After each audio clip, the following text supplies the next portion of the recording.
नवीन दिवस साजरा करण्यासाठी सगळी तयारी केलेली आहे. फळ्यावर काय लिहिलंय बघा? राष्ट्रीय विज्ञान दिन. आता तुम्ही म्हणाल राष्ट्रीय विज्ञान दिन म्हणजे काय? विज्ञान म्हणजे काय? तर आपण सकाळी उठल्यापासून रात्री झोपेपर्यंत आपल्याला ज्या गोष्टींमध्ये बदल घडताना दिसतो तो बदल लक्षात घेऊन आपण जो आपल्याला सवय लावून घेतो त्या प्रत्येक गोष्टीमध्ये विज्ञान आहे. म्हणजे सकाळी आपण उठल्याबरोबर आपल्याला काय दिसतं? बाहेर उजेड दिसतं. रात्र झाली की आपण झोपतो. हे एक प्रकारचं विज्ञान आहे. कारण सूर्य उगवला की आपला दिवस उगवतो, बरोबर? आणि सूर्य मावळला का काय होतं? रात्र होते. हे सगळं दिवस रात्र. झाडं कशी उगवतात, सूर्य कसा उगवतो, कसा मावळतो, आपल्या गावापासून आपल्या घरापर्यंत यायला आपल्याला किती पावलं चालावी लागतात, त्यासाठी आपण किती थकतो, मग ते थकल्यावर आपण काय खातो, कुठलं अन्न खावं, कुठलं अन्न नाही खावं, या सगळ्या गोष्टींचा अभ्यास म्हणजे विज्ञान. आता तुम्ही सांगाल आजारी पडलो आपण.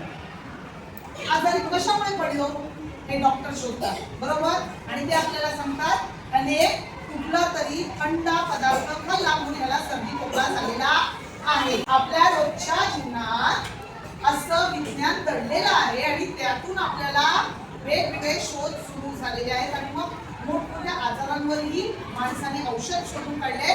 इतकंच नव्हे तर जमिनीवर म्हणजे आता ह्या पृथ्वीवरून माणूस वेगवेगळ्या ग्रहांवरती सुद्धा जाऊन पोहोचलेला आहे. त्यासाठी तुम्ही म्हणता ना रॉकेट सोडतात, त्या रॉकेट मध्ये बसून माणूस जातो की नाही दुसऱ्या ग्रहावरती, दुसऱ्या ताऱ्यांवरती.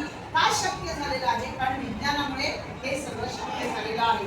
आणि म्हणूनच विज्ञान हे आपल्या रोजच्या जीवनात असल्यामुळे त्यासाठी आज आपण लक्षात ठेवणार आहोत की आपल्याला विज्ञानाच्या गोष्टी ज्या आहेत त्यात बदल जो होतोय तो लक्षात घेऊन त्याप्रमाणे आपलं जीवनमान जे आहे ते सुखकर कसं करता येईल. आणि म्हणून त्यासाठी आपल्याला काही गोष्टी माहीत पाहिजेत.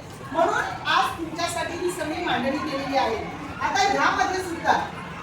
यामध्ये सुद्धा दोन टेबलावरती दोन गोष्टी मांडलेल्या आहेत. आणि त्या म्हणजे काय? तर एका बाजूला तुम्हाला हे घ्या कुंड्यांमध्ये काय दिसत आहे? झाडं दिसत आहेत, बरोबर? आणि दुसऱ्या बाजूला काय आहे बरं? काचेची भांडी आहेत, काचेच्या वस्तू आहेत. आता मला सांगा झाडं माणसाने तयार केलीत का? नाही. झाडं कशी तयार होतात बरं? बिया टाकून आपण झाडं लावतो, बरोबर? झाडं आपोआप येतात. पण ह्या ज्या वस्तू आहेत त्या माणसाने निर्माण केलेल्या आहेत, बरोबर की नाही? आपोआप सापडतात आपल्याला. माणूस तयार करतो, कारखान्यात त्या वस्तू सगळ्या तयार होतात. त्याला म्हणतात मानव निर्मित वस्तू आणि ह्याला म्हणतात निसर्ग निर्मित वस्तू. ज्या निसर्गात गोष्टी घडतात त्या निसर्गाच्या गोष्टी आहेत, ज्या माणसाने निर्माण केलेल्या असतात त्या मानव निर्मित असतात. मग माणसाने ह्या वस्तू का निर्माण केल्या असाव्यात? तर माणसाला डोक्यात अशी चालना येत असते, विचार येत असतात. हे केल्यावर काय होईल बरं, ते केल्यावर काय होईल बरं, असा जेव्हा माणूस विचार करतो तेव्हा तो वेगवेगळे प्रयोग करतो. काय करतो?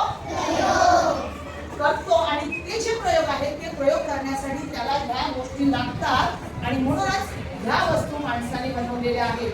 आणि त्या प्रयोगशाळेमध्ये आपल्या शाळेमध्ये आपण प्रयोगशाळेत ह्या प्रयोग करण्यासाठी वस्तू वापरत असतो. आपण एक प्रयोग करून बघणार आहोत, पण त्या अगोदर ह्यात ज्या काही वस्तू आहेत त्यांची मी तुम्हाला छोटीशी ओळख देणार आहे. दिसतंय तुम्हाला? हा स्टँड आहे, लोखंडाचा स्टँड बनवलेला आहे. पण ह्याला मराठीमध्ये ह्याला काय म्हणतात? तिवरी. काय म्हणतात? तिवरी. तिला पाय किती आहेत बघा? 1 2 3. तिला 4 दिसतात? किती पाय आहेत? 3. आणि हे त्याची बैठक आहे. आणि आपण काय करतो माहिती प्रयोगशाळेत? ह्या दिवाळीला असं ठेवतो तिच्यावरती ज्या वस्तूला, ज्या द्रव पदार्थाला उष्णता द्यायची आहे ती वस्तू ह्यात घालून अशी ठेवली जाते. त्याच्यानंतर हा दिवा असतो स्पिरिटचा दिवा. त्याला काय म्हणतात? ह्याच्यामध्ये जसं रॉकेट घालून आपण दिवा तयार करतो ना तसा हा स्पिरिट नावाचं एक इंधन असतं.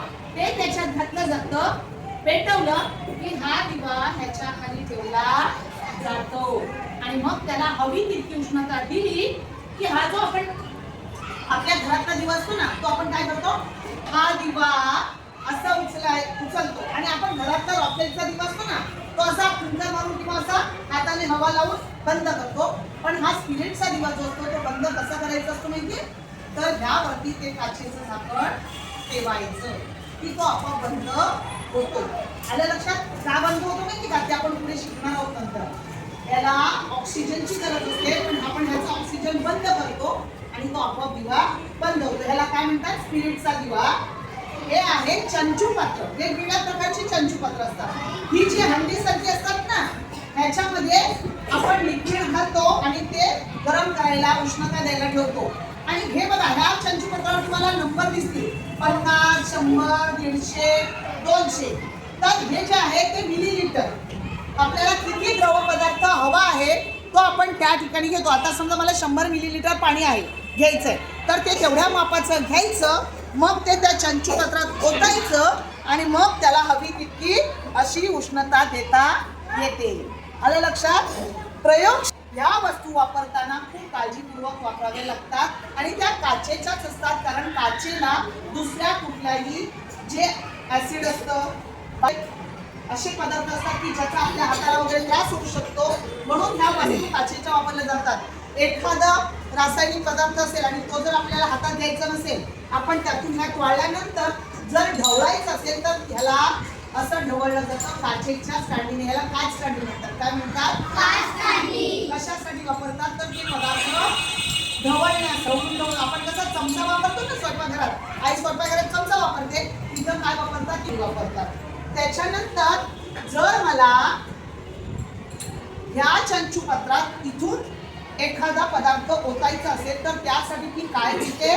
तर हे फनेल वापरते. ह्याला काय म्हणतात माहितीये? फनेल. असतं ना घरामध्ये तुमच्या, मम्मीकडे असेल बघा कुठेतरी. कशासाठी? तर आपण एखादा द्रव पदार्थ जेव्हा धुतो तेव्हा आपल्या हाताला तो बरोबर असा पडावा आणि तो त्या खंड्यातच पडावा, म्हणून या फनेलचा वापर केला जातो. अशा प्रकारे या वस्तू प्रयोगशाळेमध्ये वापरल्या जातात. अशा या वस्तू आहेत. तुम्हाला आम्ही इथं बोलावणार, त्या वस्तू बघायच्या, झाडांचं निरीक्षण करायचं आणि मग त्या झाडांचं आणि ह्या भांड्यांचं आपण चित्र काढणार आहोत. आलं लक्षात? रेडी आहात? चला. आलं लक्षात? आजचा दिवस कायम लक्षात ठेवायचा. 28 फेब्रुवारी राष्ट्रीय विज्ञान दिन.